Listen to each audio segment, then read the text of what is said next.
தமிழ் திரை தயாரிப்பாளர் சங்கம் தலைவர் முரளி அவர்களே, என்னுடைய க்ளோஸ் ஃப்ரெண்ட்ஸ் சுஹாசினி மணிரத்னம் அவர்களே, மேடையில் வந்திருக்கும் பெரியவர்களே, இங்கே வந்திருக்கும் நண்பர்களே, உங்கள் அனைவருக்கும் மாலை வணக்கம். At the same time a very very happy new year. Suhasini ma'am சொன்ன மாதிரி சாய் இன்னைக்கு நேற்று பழக்கம் கிடையாது. என்னுடைய முதல் படம் சவுத்தில் 1986 தெலுங்கு படம் கலியுக பாண்டவ்லு. சினிமாவில் புதுசு, லாங்குவேஜ் தெரியாது. அப்போ தமிழில் அறிமுகமாகல. நான் 86. ஆனால் காஸ்டியூம்ஸ் எல்லாம் 85 டிசம்பரில் நாங்கள் பண்ணிட்டு ஃபோட்டோ ஷூட் எல்லாம் எடுத்தோம் ஹைதராபாத்தில். So Raghavendra sir director, D Ramanaidu sir producer, Suresh Babu அவர்கள் காஸ்டியூம்ஸ் நாங்களே பார்த்துக்கிறோன்னு சொன்னாங்க. ஏன்னா எங்களுக்கு ஒரு டீம் இருக்குது. So will give you the best because நாங்கள் வந்து இன்ட்ரடியூஸ் பண்ணுறோம். சரி, ஓகே, விட்டாச்சு. ஏன்னா அப்போ காஸ்டியூம்ஸ் வந்து பாம்பேல பண்ணிட்டு இருந்தோம். அப்போ தான் சாய் சார் என அறிமுகமானார். 86லேருந்து ஐ திங்க் அவர் நடுவில் ஒரு ப்ரொடியூஸ் பண்ணார் ஒரு படம். அது வரைக்கும் ஐ திங்க் என் கல்யாணம் வரைக்கும் சாய் சார், என் கல்யாணத்துக்கு நீங்கள் தானே ரெடி பண்ணீங்க. என் கல்யாணம் போடவே எல்லாமே அவர் தான். ஸோ கல்யாணத்துக்கு அப்புறம் கொஞ்சம் நடிக்கிறது நிறுத்திட்டேன் நான்.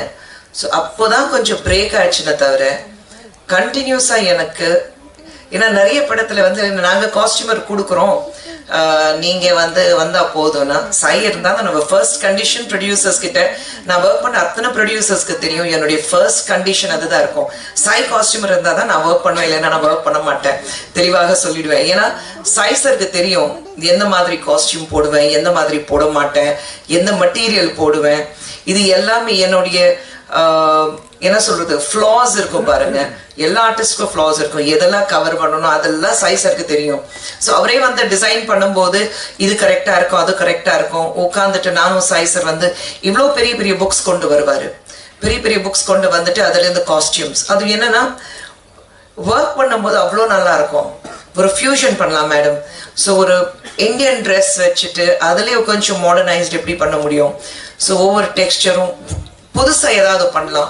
அது எல்லாமே சாய் சார் கிட்ட. நான் இன்னைக்கு வந்து ஒரு அளவுக்கு காஸ்டியூம் டிசைனிங் அண்ட் டிசைனிங் மட்டுமல்ல, ஸ்டிச்சிங் சொல்லும்போது வேற காஸ்டியூமர் வந்து ஒரு பிளவுஸ் சரியா தைக்கல, ஒரு ட்ரெஸ் சரியா தைக்கல, ஒரு ரீசன்ஸ் கொடுக்கும்போது அவங்க கிட்ட கேள்வி கேட்குற அளவுக்கு நான் இருக்கேன்னா அதுக்கு காரணம் அந்த சாய். ஏன்னா இந்த பிளவுஸ் எப்படி இருக்கணும், ஒரு ட்ரெஸ் எப்படி இருக்கணும், எதனால தான் இந்த தவறு நடக்குது, அது எல்லாமே நான் வந்து எத்தனை வருடமாக சாய் சார் கூட ஒர்க் பண்ணும்போது நான் தெரிஞ்சுக்கிட்டேன். சாய் அவர் இந்த படம் பண்றேன்னா ஆக்சுவலி முன்னாடி வந்து என்கிட்ட சொன்னாரு, மேடம் நான் படம் பண்ண போறேன்னா எனக்கு ஃபர்ஸ்ட் வந்து கஷ்டப்பட்டு சம்பாதிச்ச காசு சாய் காரு பார்த்து பண்ணுங்க. ஏன்னா என் குடும்பத்துல இருந்து ஒருத்தரை நான் சாய் சார் பாக்குறேன். எல்லாரும் ப்ரொடியூசர் ஆகணும். எங்களுக்கு வேற தொழில் தெரியாது. ஐ திங்க் எனக்கு சினிமாவில் இருக்கிற அத்தனை பேர் நாங்கள் மேடையில் இருக்கோம். எங்களுக்கு யாருக்குமே சினிமா தவிர வேற தொழில் தெரியாது. வேற பிசினஸ் பண்ண சொன்னீங்கன்னா கண்டிப்பாக நாங்கள் வெற்றி அடைய மாட்டோம்னா தெரியும். இத்தனை வருடங்களாக சினிமாவில் இருக்கிறதுனால சினிமாவில் சம்பாதிச்ச காசு மறுபடியும் சினிமாவில் போடுவோம், அது மட்டும்தான் தெரியும் எங்களுக்கு. அதில் லாபம் வருதோ நஷ்டம் வருதோ அது செகண்டரி. ஆனால் சினிமாலேருந்து சம்பாதிச்ச காசு மறுபடியும் சினிமாவில் போடணும். இப்படிதான் சாய் சார் இருக்கிறாரு. ஆனால் குடும்பத்துல ஒருத்தர் இருக்கிறதுனால அவர் எந்த நஷ்டப்படக்கூடாது. ஏன்னா எல்லாரும் கஷ்டப்பட்டு சம்பாதிக்கிற காசு. அதுவும் இப்போ இந்த கொரோனா காலத்துல எல்லாரும் வந்து கஷ்டப்பட்டுட்டோம், இமோஷனலி சரி, ஃபினான்ஷியலி சரி, எல்லா வகையிலையும். ஸோ ஃபர்ஸ்ட் நான் சாய் சார் பார்த்து பண்ணுங்க, லாஸ் ஆகக்கூடாது, கம்ப்ளீட்டா ஒர்க் பண்ணுங்க, ஹோம் ஒர்க் பண்ணுங்க, பட்ஜெட் போடுங்க. அந்த பட்ஜெட்குள்ளே இருக்கும். அந்த பட்ஜெட் போடும்போது உங்களுக்கு என்ன லாபம் வரப்போகுது, என்ன இருந்தாலும் அது கொஞ்சம் தனியா வச்சுக்கோங்க. அது இதுல இருந்து மிஸ்லேஸ் சொல்லிட்டு இதுல ஆட் பண்ணாதீங்க. அது எல்லாமே வந்து இல்லை மேடம் நான் வந்து கரெக்டா பார்த்து பண்றேன். அது சொன்னதுனால தான் சாய் சார் அப்போ இந்த ஆடியோ ரிலீஸ்க்கு வரும்போது நான் ஃபர்ஸ்ட் கேட்டேன், உங்களுக்கு நஷ்டம் இல்லைல்ல? இல்லை மேம். நான் அப்போ ஓகே, அந்த ஒரு நிம்மதி எனக்கு இருந்தது. ஸோ சினிமா பொறுத்த வரைக்கும் சுஹாசினி மேடம் சொன்ன மாதிரி தவறான கண்ணோட்டத்தில் வெளியில பார்த்துட்டு இருக்காங்க. ஆனா உண்மையிலேயே people like me and Suhasini ma'am and எங்க group இருக்கு பாருங்க, we are completely blessed. ஏன்னா நாங்க ஒர்க் பண்ண எல்லா மேல் co-stars இருக்கட்டும், டைரக்டர்ஸ் இருக்கட்டும், ப்ரொடியூசர்ஸ் இருக்கட்டும், எங்களுடைய டெக்னீஷியன்ஸ் இருக்கட்டும், எல்லாரும் வந்து எங்களை பாதுகாக்கிறாங்க. ஏதோ ஒரு கூட்டத்துல நாங்க வேலை செய்யும் போது யாராவது ஒரு தவறான ஒரு கமெண்ட் பாஸ் பண்ணாலும் நாங்க ரியாக்ட் பண்றதுக்கு முன்னாடி அவங்க இறங்கி ரியாக்ட் பண்ணுவாங்க. நான் இந்த அளவுக்கு தமிழ் பேசுறேன்னா நான் வந்து ஏதோ ஒரு வாத்தியார் வச்சுட்டு தமிழ் கத்துக்கல. நான் தமிழ் கத்துக்கிட்டது காரணமே வந்து நான் ஒர்க் பண்ற என்னோட லைட்மேன், என்னோட ப்ரொடக்ஷன் பாய்ஸ், என் கூட ஒர்க் பண்ண ஃபைட் அசிஸ்டன்ட்ஸ் அண்ட் டான்சர்ஸ், இவங்க தான் எனக்கு தமிழ் கற்றுக் கொடுத்தாங்க. தைரியமா வந்து பேசுங்க, தப்பு இருந்தா நாங்க சரி பண்றோம், ஆனா தமிழ் பேசுங்க நீங்க. இப்படிதான் நான் தமிழ் கத்துக்கிட்டேன். அவங்க கூட உட்கார்ந்துட்டு நான் பேசிட்டே இருப்பேன்.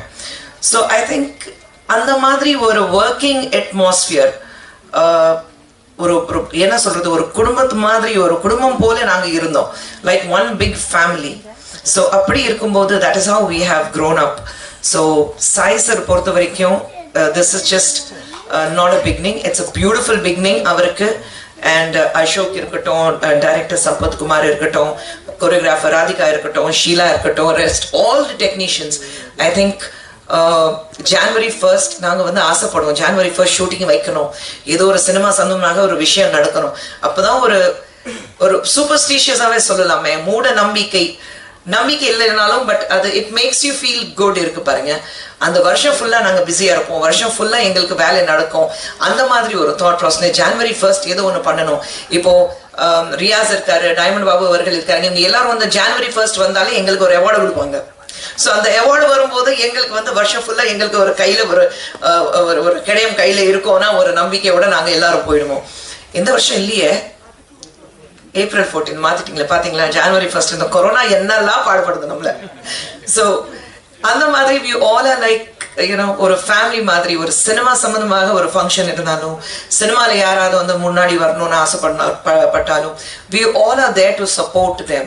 ஏன்னா ஐ திங்க் வெளியில இருந்து பார்க்கும்போது எப்படி பார்க்கறாங்கன்னு தெரியல, but for as the most beautiful industry சொல்றோம் அது தட் இஸ் சினிமா. சினிமா தாண்டி வேற அழகான இண்டஸ்ட்ரினா இந்த இண்டஸ்ட்ரியிலே பாருங்க, நீங்க உள்ள நுழையும் போது உங்க ஜாதி, உங்க மதம், நீங்க எந்த ஊரு, எந்த கிராமம், வெளிநாடா உள்நாடா, வெளிய மாநிலமா உள் மாநிலமா, எதுவுமே கேட்கறது இல்ல. நீங்க திறமைசாலியானா வெற்றி உங்களுக்கு நிச்சயமாக இருக்க காத்துட்டு இருக்கன்னா ஒரு நம்பிக்கை தான். ஸோ சினிமா பொறுத்த வரைக்கும் எந்த ஃபார்ம் ஃபில்அப் பண்ண தேவையில்லை. ப்ரீவியஸ் எக்ஸ்பீரியன்ஸ் என்ன இருக்கு அதுவும் கேட்கறது இல்லை. வேற எந்த இடத்துக்கு போனாலும் வாட்ஸ் ப்ரீவியஸ் எக்ஸ்பீரியன்ஸ் ப்ளீஸ், ஒரு பயோடேட்டா ஃபில் பண்ணி தரீங்களா? ஸோ அந்த மாதிரியும் கூட கிடையாது. இன்ஃபேக்ட் ப்ரொடியூசர்ஸ், டைரக்டர்ஸ் எல்லாரும் வந்து தி ஃபீல் ப்ரவுட். ஒரு ஆர்டிஸ்ட் வந்து இன்ட்ரடியூஸ் பண்றோம்னா ஒரு பெருமையோட இன்ட்ரடியூஸ் பண்ணுவாங்க.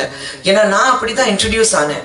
தமிழ் இருக்கட்டும், தெலுங்கு இருக்கட்டும், கன்னடா இருக்கட்டும், இன்ட்ரடியூஸ் பண்ணும்போது ஒரு பெருமையோட இன்ட்ரடியூஸ் ஆனேன்.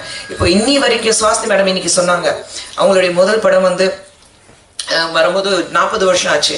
பட் அந்த 40 வருஷத்துக்கு அப்புறமும் இன்னைக்கும் அந்த சாங் வெறும் அந்த ஃபுட் ஸ்டெப்ஸ், அந்த பாட்டோடைய footsteps, jogging footsteps வந்தாலே உங்களுக்கு வந்து சுவாஸ்தி மேம் 2 பிக்டெல்ல இருப்பாங்க, அது ஒரு அழகான சிரிப்பு, இங்கே சிரிப்பாங்க, அது எல்லாமே நம்ம மனசுல நிற்கும். ஏன்னா அவ்வளோ அழகா இன்ட்ரடியூஸ் பண்ணியிருக்காங்க. ராதிகா மேடம் இருக்கட்டும், அவங்களுடைய முதல் படம் இருக்கட்டும், ரஜினி சார் இருக்கட்டும், கமல்ஸ் யார் இருந்தாலும் இருக்கட்டும், அந்த ஃபர்ஸ்ட் படத்துல இருக்கிறது இம்பாக்ட் பாருங்க.